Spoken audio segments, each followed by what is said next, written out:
Naranasan mo na bang maglaba kagaya nito na habang naglalagay tayo ng tubig dito sa ating washing ay tumatagas naman yung tubig doon sa likuran or sa drain hose, kagaya nito.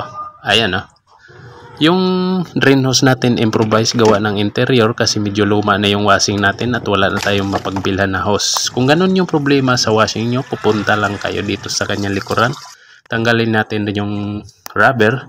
Kung madumi yung rubber natin, linisan pati dito sa kanyang butas. Kung minsan mayroon dyang mga coins dahil sa paglalapa, nagkukos din yan ng leaking. So kukuha lang tayo ng mainit na tubig, ibabad natin yung rubber ng 5 or 15 minutes.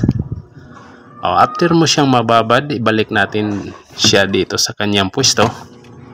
Nasa likuran to ng portion. Lagyan natin ng tubig uli yung washing natin at titingnan natin kung nagle-leaking pa siya. Ayan wala na siyang leaking mga idol. Ayos, wala pang 1 minuto.